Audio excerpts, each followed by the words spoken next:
The applicants must first log in with their personal EID. Upon doing so, the student will be asked to enter their personal email address. A registration link will then be emailed to the email address provided by the applicant. Should the applicant be under the age of 16, an email as well as an SMS message will be sent to the student's parent or guardian, who will in turn have to fill out a consent form. Once the registration email has been received, a link will direct the applicant to an application form, wherein the applicants need to confirm their personal details provided in the form. Please note that the applicant is required to fill out all the fields, such as their nationality and mobile number. The applicant is also required to provide their personal bank details, including an IBAN number. The IBAN number consists of 31 alphanumeric characters and follows the following format: 2 letters, 2 digits, 4 letters and 23 digits. Providing a valid IBAN number is of utmost importance if the applicant is to receive their stipend or grant on time.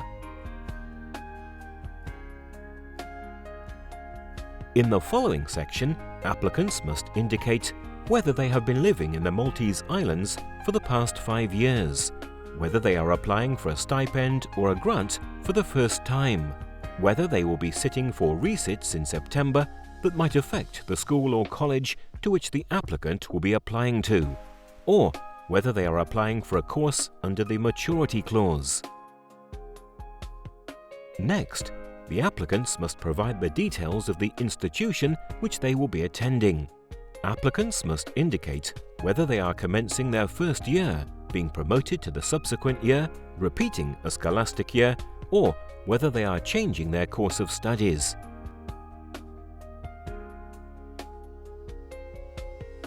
Applicants will then be requested to choose the institution which they will be attending, as well as the course which they will be undertaking. Applicants will be able to choose the final year of secondary education, also known as Form 5, from a drop-down menu. Applicants who finished secondary education more than a year ago must also indicate any study or work experiences undertaken between the final year of secondary education and the current year. Applicants will also be required to input the details of the institution as well as course followed in the previous year. Repeating applicants will be asked to input course details. These are the same details indicated in the previous section. Applicants starting their first year in a school or college will be required to upload their secondary school leaving certificate in a PDF or image format. It is very important that both the certificate and the result sheet are uploaded. Students applying for the University of Malta will be required to indicate when their last stipend was received by uploading their last payslip. University of Malta students may also be requested to attach their school leaving certificate or their employment history. Applicants can access the OVR voter verification page to verify and affirm that the information they entered is correct and true. Should applicants require assistance, the County Voter Registration Office can be contacted. In the next section, a message is displayed, indicating that all checkboxes must be selected by the applicant. By checking all the boxes, the applicant will be confirming that all the information submitted is correct. Additionally, should the student provide the authorities with misleading information, absent him or herself from the course, fail to register satisfactory progress, or discontinue his or her studies, the applicant will be bound to repay the Government of Malta the amount of money indicated by the authorities.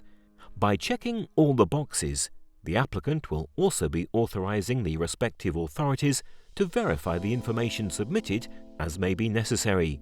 They will also be granting permission to the authorities to pass on any information to other departments and institutes involved in the processing of this application.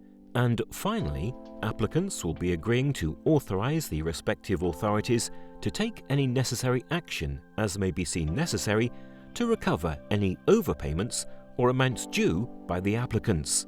Applicants can opt to save their application if details are left empty. Once all the boxes have been checked and the applicant has finished completing the form, the applicant can click the Submit button. If any of the information or fields are missed or incomplete after the applicant has clicked Submit, an error message indicated in red will pop up in the navigation menu of the upper section of the application.